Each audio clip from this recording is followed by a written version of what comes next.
தந்தையார் வந்து அவருக்கு கீழே ஒரு 40 மாணவர்கள் வச்சு மிக முழு லக்கிய புத்தகங்கள் கிடைத்த இதுகள் எல்லாத்திலையும் ஆராய்ஞ்சு இந்த பெயர் தொகுப்புகளை உருவாக்கி இருந்தவர். தமிழாக வாழ்கின்றது இன்றைக்கு எங்களோட ஜகன் இலங்கையிலேயும் மதுரை தான் தங்களுக்கு நீண்ட காலம் தமிழ்ச்சங்கம் வாழ்ந்த இடம் மதுரை. இன்றைக்கு வந்து வரலாறுகள் எல்லாம் மாறிக்கொண்டிருக்கின்றன. நாங்கள் படித்த மொஹஞ்சதாரோ ஹரப்பாதான் நாகரிகத்தின் வரலாறு என்று படிக்கப்பட்ட வரலாறு புத்தகம். இன்னைக்கு புத்தகம் அப்படித்தான் போகுதுன்னு நினைக்கிறேன். ஆனா மிக அந்த காலத்துல அது கீழடி நாகரிகம் அதை விட முற்பானது என்ற இதுக்கு மாற்றமடைந்தது. யுனெஸ்கோ இந்த இது தெரியும் உங்களுக்கு, உலக அமைய நாடுகள்ல மிகப்பெரிய அமையம் வந்து யுனைடெட் நேஷன்ஸ் கண்ட்ரி. அதே யுனெஸ்கோ அந்த பிரிவு வந்து முக்கியமாக கல்வி, விஞ்ஞானம், கல்ச்சர், அதாவது மூன்றுக்கும் சம பங்களுக்கு வரி கொடுத்து அதை வளர்க்கறதுல பெரும்பங்காற்றுகிற நிறுவனம். அந்த நிறுவனம் வந்து இன்னைக்கு உலகத்துல வந்து தமிழ் மொழியை செம்மொழியாக அங்கீகரித்து ஆட்சிப்படுத்தலுக்கு உட்படுத்தப்பட்டிருக்கிறது. ஆசிரியர்கள், ஆசிரியர் மாணவர்கள் மற்றும் 5 ஊழியர்கள் அனைவருக்கும் எனது வணக்கத்தை தெரிவித்துக் கொண்டு நான் இன்று சிறப்பாக அதிதியாக அழைக்கப்பட்டதை பெருமை அடைப்பேன். ஏனென்றால் இது வந்து என்னுடைய தந்தையாருக்குரிய கௌரவம். நான் வந்து வேற துறையை சேர்ந்தவர் இருந்தாலும் கப்பல் வீட்டு கட்டுத்தரையும் கவிபாடுகள் சொல்லுவாங்க. அந்த மாதிரி எனக்கும் தமிழ் நான் பிறந்ததிலிருந்து கேட்டு வளர்ந்த மொழி. அது என்னுடைய தந்தையார் பண்டிதராக இருந்தனால அதில் உங்களை போபவர்கள் அனைவரோடையும் கலந்து கொண்டிருப்பார். அப்போ அது உங்களை பற்றியும் என்னால் உணர்ந்து அது என்னுடைய ஆன்மாவாகி இன்னைக்கு இந்த மேடையில் இருக்கிறேன்னு சொன்னால் அது அவருக்கு நான் கொடுக்க வேண்டிய நிறைய சந்தர்ப்பம் என்று நினைக்கின்றேன். அந்த வகையில் குறிப்பாக வந்து தமிழ் மொழியை பற்றி நாங்கள் தமிழ் என்கிறோம். ஆனால் இந்த தமிழ் எவ்வளவு மிகச் சிறப்பானது. நான் நிறைய நீங்கள் எல்லாமே பார்த்துருக்கீங்க. மிக உன்னதமான மொழி, அதாவது செம்மொழி தரத்தை கொண்ட மொழிகளில் தமிழ் மொழி இந்த ஆதிக்கம் வந்து இருக்கிற எல்லா மொழிகள்லையும் மிக முன்பான மொழி. அது மட்டுமல்ல, இந்த மொழி வந்து நிறைய லட்சியம் தரம் வாய்ந்த இதை அடைந்தது மிக, அதாவது காலங்கள் கணக்கிடப்பட முடியாத அளவு தொன்மையானது என்று காலக்கணக்கீடுகள் மூலம் அறிந்து கொள்கிறோம். இன்னைக்கு வந்து வரலாறுகள் எல்லாம் மாறிக்கொண்டிருக்கின்றன. நாங்கள் படித்த மொஹஞ்சதாரோ ஹரப்பாதான் நாகரிகத்தின் வரலாறு என்று படிக்கப்பட்ட வரலாறு புத்தகம். இன்னைக்கு புத்தகம் அப்படித்தான் போகுதுன்னு நினைக்கிறேன். ஆனா மிக அந்த காலத்துல அது கீழடி நாகரிகம் அதை விட முற்பானது என்ற இதுக்கு மாற்றமடைந்தது. அப்ப அவ்வளவு தூரம் எங்களுடைய மொழி, குறிப்பாக வந்து தமிழ் மொழி யுனெஸ்கோ இந்த இது தெரியும் உங்களுக்கு, உலக அமைய நாடுகள்ல மிகப்பெரிய அமையம் வந்து யுனைடெட் நேஷன்ஸ் கண்ட்ரி. அதே யுனெஸ்கோ அந்த பிரிவு வந்து முக்கியமாக கல்வி, விஞ்ஞானம், கல்ச்சர், அதாவது மூன்றுக்கும் சம பங்களுக்கு வரி கொடுத்து அதை வளர்க்கறதுல பெரும்பங்காற்றுகிற நிறுவனம். அந்த நிறுவனம் வந்து இன்னைக்கு உலகத்துல வந்து தமிழ் மொழியை செம்மொழியாக அங்கீகரித்து ஆட்சிப்படுத்தலுக்கு உட்படுத்தப்பட்டிருக்கிறது. அந்த வகையில வந்து உலகத்தில் முதலில் சொல்லியிருந்தார்கள் 7000 மொழிகள் மொழியின் பண்பு என்பது உணர்வுகள், தேவைகள் எல்லாவற்றையும் இணையோருடன் இணைந்து பகிர்ந்து கொள்வதற்கான மிகப்பெரிய ஊடகம். சொல்வார்கள் மனித கண்டுபிடிப்புகள்ல மிகப்பெரிய கண்டுபிடிப்பு மொழியல். அந்த ஊடகமாக இருக்கிற அந்த மொழிக்கு 2 பண்பு இருக்கு. ஒன்று சேர்த்து வைத்திருத்தல், பிரித்து வைத்திருத்தல். மொழி ஒரே மொழியாக பேசுகிறவர்கள் ஒரு இனமாக அடையாளப்படுத்துகிறார்கள். அதே நேரத்தில் வேற்று வேற்று மொழிகளை பேசுகிறவர் வேறு வேறு இனமாக அடையாளப்படுத்தப்பட்டு இருக்கிறார். ஆகவே மொழிக்கு 2 பண்பும் சமனாக இருக்கின்றது, சேர்த்திருத்தல், பிரித்திருத்தல். அந்த வகையில குறிப்பா தமிழ் மொழி செம்மொழி ஆகிய வரலாறுல அது நாங்கள் தெரியும், கல் தோன்றி மண் தோன்ற காலத்தை முன் தோன்றிய மூத்த, அதாவது கல் மண்ணாக மாறுறது தான் பூமி உருவாகினது. அந்த உருவாக்கத்திலேயே தமிழ் குடியும் வாழ்ந்திருக்கு என்று சொல்லி ஒரு கவிஞர் பாடுகிறார். சொன்னா வரலாறு கூட தமிழ் பதப்படுத்தி வரலாற்றை கூட அது கொண்டு பாதி சென்றிருக்கிறோம். ஒரு செம்மொழிக்கு முக்கிய பண்புகளாக நாங்க பார்க்கிற விடயங்கள் தொன்மை. அதுக்கு நாங்க இது கற்றுக்கொண்டு போனோம்னு சொன்னா வந்ததுன்னு சொல்லி நாங்க இப்ப விஞ்ஞான ரீதியான ஆய்வுகள் இருக்கு. முந்தினதை விட வாய்மொழியாக வந்த விடயங்கள் இன்று விஞ்ஞான ரீதியாக ஆதாரங்களோட முன்னில புதுப்பிக்கப்பட்டு கொண்டிருக்கிறது. அப்படியான சந்தர்ப்பத்தில் கூட தொன்மை என்றதுல இன்னைக்கு செம்மொழிகள்ல முதல் மொழியாக தமிழ் மொழி பார்க்கப்படுகின்றது. ஏனென்றால் எங்களுக்கு கிடைத்த ஆதாரங்களை ஆகக்கூடிய பன்மான ஆதாரங்களை கொண்ட காலத்தில் பயன்படுத்தப்பட்ட அதே சொற்கள் இன்று வரை தமிழை வாழ்ந்து கொண்டது. ஆகவே இது ஒரு தொன்மையான மொழியா. அடுத்தது கருத்தியலின் தன்மை. தமிழ் மொழியில எங்களுக்கு வேறு மொழி தேவையில்லை. தமிழ் மொழியாலே நாங்கள் எல்லா விதமான விடயங்களையும் வெளிப்படுத்த முடியும். போதுமான சொற்கள், போதுமான கருத்தியல்கள் கொண்ட மொழியாக காணப்பட்டுள்ளனால அது செம்மொழியாக காணப்பட்டுள்ளது. அடுத்தது சிறந்த இலக்கியங்கள்.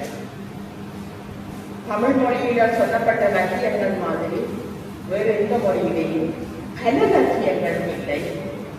அதே நேரத்தில் இலக்கியங்கள் சொல்கின்ற வாழ்வியல்கள் எல்லா விஞ்ஞானத்தையும் எல்லா இதையையும் பண்பாட்டையும் வாழ்வியல் ஒழுக்கங்களையும் மிக தெளிவாக தமிழ் எங்களுக்கு கூறியிருக்கிறது.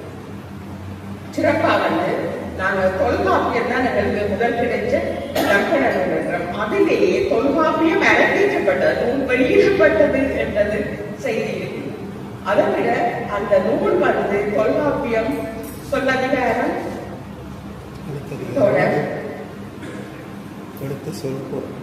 எழுத்து சொல் பொருள் எழுத்த பெற்று சொல்லப்படுது, சொல்ல பெற்று சொல்லப்படுது. இதுகள் உணர்ச்சி, இதுகள் லக்கணங்களை சொல்ற அதே நேரத்தில் அதில் பொருளாதாரம் வாழ்வியலை ஒழுங்குபடுத்தினர்.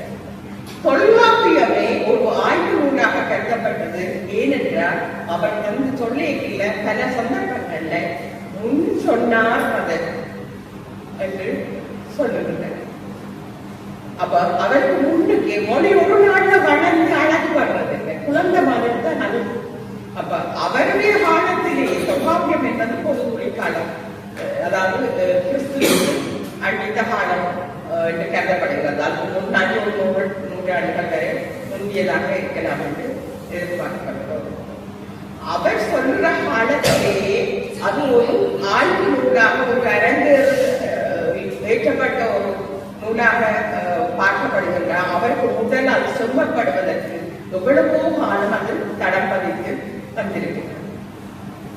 ஆகவே அந்த தொல்காப்பியம் எங்களுக்கு மிக தொன்மையான மொழியில கிடைச்ச நூல்ல கொண்டு அந்த அளவு தொன்மையாக வேறு இந்த மொழியிலே இருந்தும் நூல்கள் கிடைக்கப்பெறவில்லை.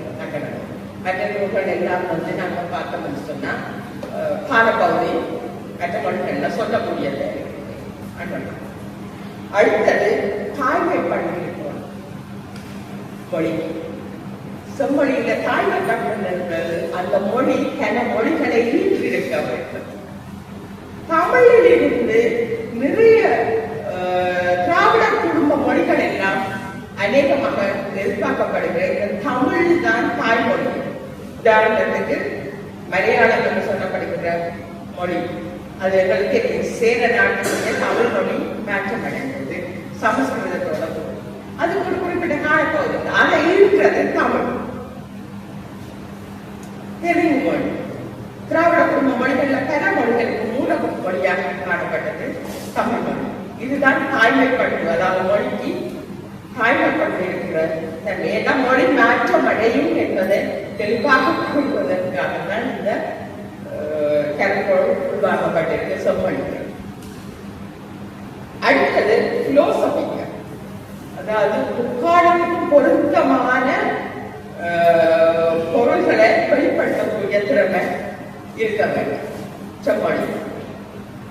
பிலோசபி என்றது தத்துவம் என்றது 3 காலங்களுக்கு பொதுவானது. நாங்கள் ஒரு ஆய்வில் ஒரு முடிவு எடுத்தோம் என்று சொன்னா ஆய்வு சூழலோட கொண்டு பார்க்கிற பொழுது அது அந்த காலங்கள் எந்த காலத்திலையும் அது பொருத்தமானதாக அமைகிற முடிவுகளுக்கு தான் நாங்க தத்துவம் சொல்லி சொல்லுவோம்.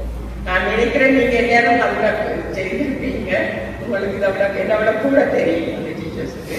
பகலை பொதுவாக இந்த கருத்துக்கள் கொள்ளப்பட்டது.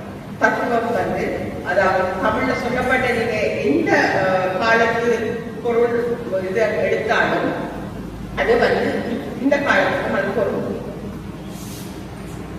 அந்த வகையான சிறப்பான சொல் வாழ்க்கை பொருளியலை வெளிப்படுத்துகின்ற மொழியாக காணலாம்.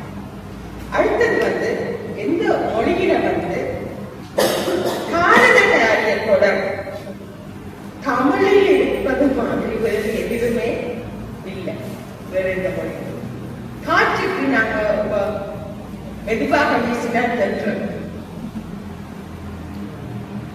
சுழன்று வீசினா உயர், வடக்கே இருந்து வீசினா வாட. இப்படி நாங்க பலப்பட்ட பண்போடு மொழியை பயன்படுத்துறது. அதுதான் செம்மொழியாக தமிழ் அல்லது இந்த மற்ற மொழிகள்ல காணப்பட்டாலும் நீங்க நான் ஆங்கிலத்துல கூட சொல்றாங்க ரீசெண்ட்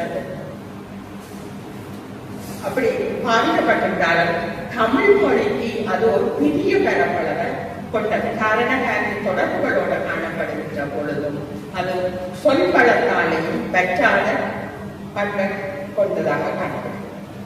அடுத்தது சிறந்த லக்கணங்கள் லக்கியங்களை வளமான சொற்களையும் காப்பித்திருப்பதோட தமிழ் செம்மொழி பண்பில முக்கியமான காரணங்கள்ல உருவாக்கப்பட்டது. இன்னைக்கு தமிழை பொறுத்தவரையில இந்த செம்மொழிகள் எல்லாம் வச்சுட்டோம். நான் தமிழை பற்றி கூட கலைப்பதான் யோசித்தேன். தமிழை பொறுத்தவரையில இன்னைக்கு உலகளாவ 10 கோடி மக்களுக்கு மேல நாங்க அதை பேசிக்கொண்டிருக்கிறோம். அதிலும் 154 நாடுகள் நாங்க எடுத்தோம்னு சொன்னா அதுல அண்ணளவாக 200 நாடுகள் தான் அதுல உறுப்புரிமை நாடுகள். அதுல 154 நாடுகளில் தமிழ் பயன்படுத்தப்பட்டு வருகிறது.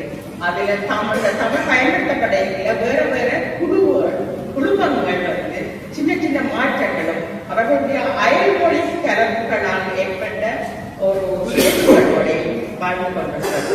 ஆனால் தமிழ் தமிழாக வாழ்கின்றது. இன்றைக்கு எங்களோட இலங்கையிலேயும்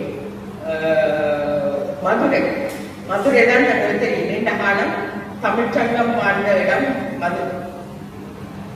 மதுரையிலேயும் தமிழ்நாட்டிலே எங்கே அது ஒரு ஊற்றெடுத்ததோ அந்த இடத்துல அது தொடர்ச்சியாக சிறப்பாக இலங்கையிலே தமிழ் எப்படி என்னென்ன சொல்றாங்க.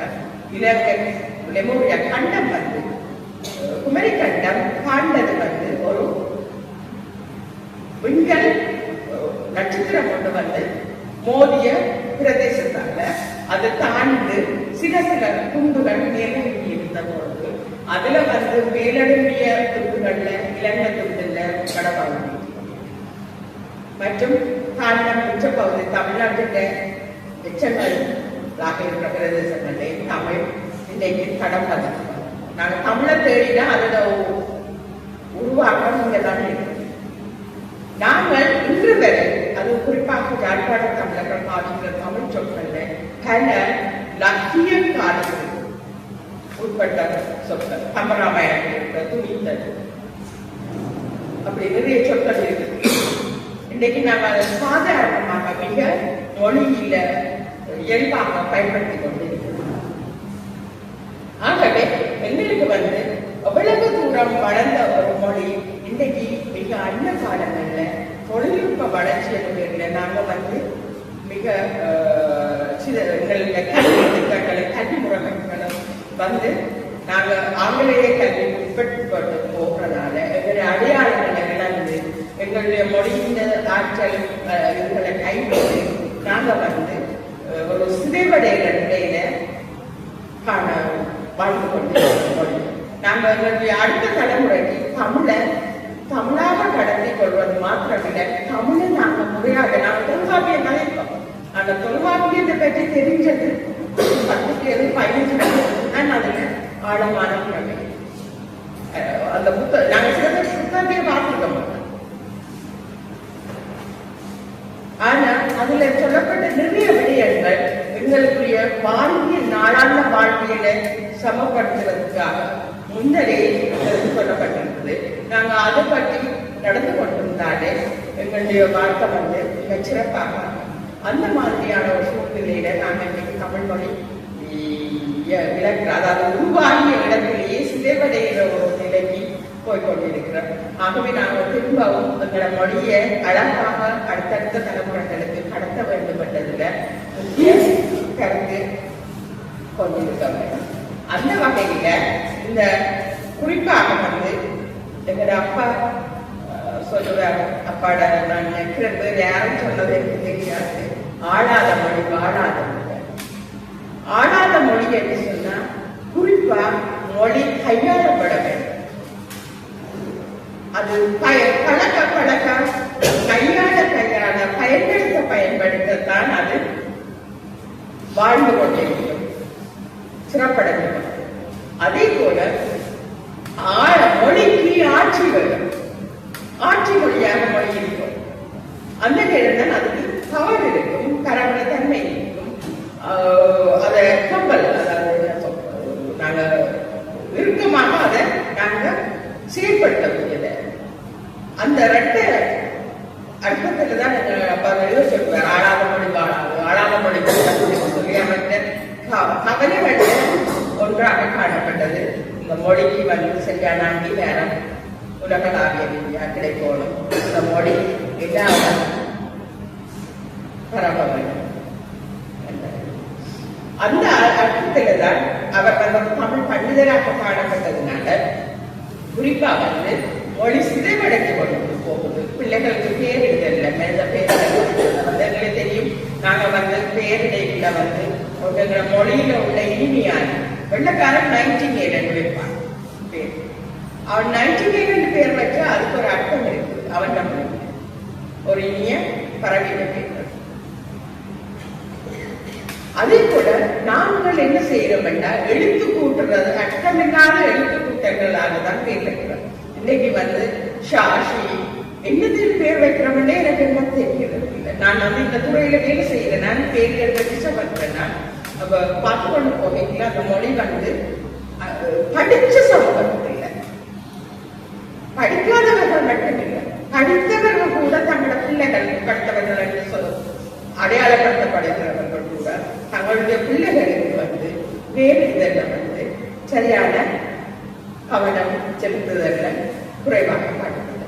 அப்ப அதுக்கு பிறகு நான் இது ஒரு கூட்டு முயற்சி. இது முன்னரே அவங்களோட தந்தையார் அவருக்கு பிள்ளை ஒரு 40 மாணவர்கள் வச்சு மிக முழு லட்சிய புத்தகங்கள் கிடைத்த இதுகள் எல்லாத்திலையும் ஆராய்ஞ்சு இந்த பெயர் தொகுப்புகளை உருவாக்கி இருந்தவர்.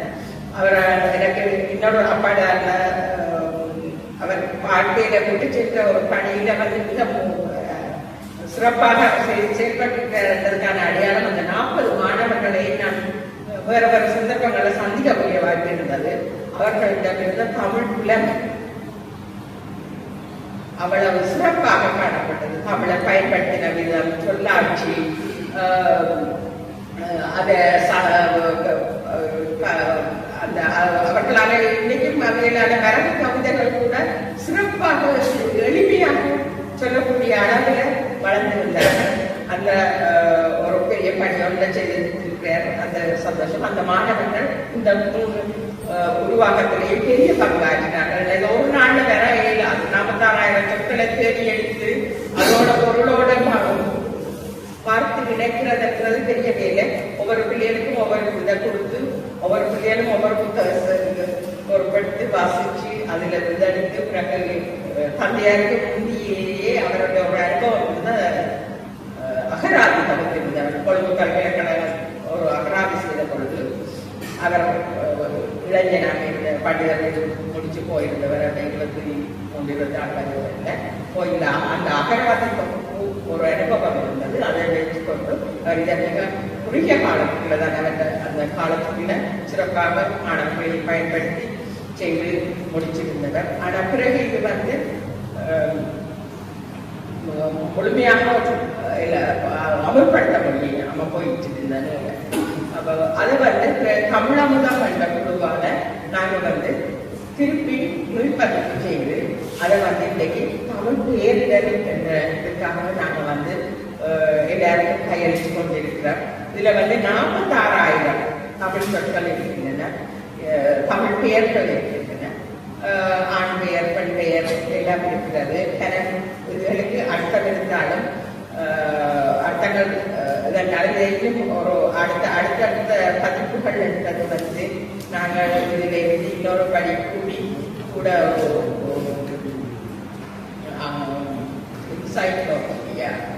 மாதிரி உருவாக்க முயற்சி செய்கிறோம். அதுல பல தமிழ் அறிஞர்கள் பங்களிப்பை எதிர்பார்க்கிறோம்.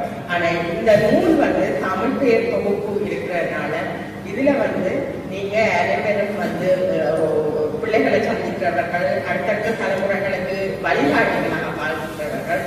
ஆகவே இந்த தமிழ் பேரிட அவசியத்தையும் அதை ஊக்குவிக்கிறது. நீங்க முன்னாடி கேட்கிற நம்பிக்கையோட இந்த புத்தகத்தின் ஒரு பிரதியை நான் இந்த ஆசிரியர் கலாசால நூலகத்துக்கு அதிபரிடம் கையளிக்கலாம் நினைக்கிறேன். இந்த புத்தகம் தொடர்பு கொண்டா கிடைக்கக்கூடிய மாதிரி நாங்க வழிமுறைப்படுத்துவோம். நாங்க 1000 ரூபாய் தான் இதுக்கு எடுக்கிறோம். இதுல என்னன்னா பிரிண்டிங், அதாவது எல்லாருக்குமே சேர்க்கிறோம் அல்லது மையமாக கொண்டு அடிச்ச விலை ஒரு சின்ன முதலீட்டை வச்சுக்கொண்டு அதை ரோல் பண்ணி அடிச்சு கொடுத்து கொண்டிருக்கிறோம். என்னன்னா எனக்கு முக்கியமான நோக்கம் அது எல்லாரையும் அணுகக்கூடியதா, எல்லாருக்கும் அடையக்கூடியதாக இருக்க வேண்டும் என்ற இதுல அந்த வகையில நான் இந்த புத்தகத்தை நீங்கள் பெற்றுக்கொள்ளலாம். பெற்றுக்கொண்டு இது உங்களை சார்ந்த மக்கள் அவர்கள் குழந்தைகளுக்கு பேரிடும் பொழுதும் இதை கொஞ்சம் ஊக்கப்படுத்தி எங்களுடைய மொழி என்பது மொழியில நாங்க பெயர் தான் முதல் அடையாளமாக பார்க்கிறோம். ஒரு ஆள் யாருன்னு கேட்ட பேரங்கிட்டே சொல்லுவோம், கிறிஸ்டியனா, இந்துவா, முஸ்லீமா, அல்லது ஒரு தமிழனா, அல்லது ஒரு சிங்களனா என்று எது ஒரு விடயத்துக்கும் அடையாளம் என்பது மொழி. இந்த பெயர் என்னுடைய அடையாளம். ஆகவே நாங்கள் எங்களோட மொழியை பாதுகாக்கிறதுல முதற்படியாக இந்த பேரிடல்ல தூய தமிழ் பேரிடல் என்ற இருக்காமைய நீங்க இதை முறைப்படுப்பீர்கள் என்ற நம்பிக்கையோட அதுக்கும் அதாவது மொழிக்கு எனக்கும் இந்த சின்ன தொடர்பை பயன்படுத்தி உங்கள் இன்றைக்கு இந்த உரையாற்றி எனக்கு வாய்ப்பளித்து அனைவருக்கு நன்றி தந்து இந்த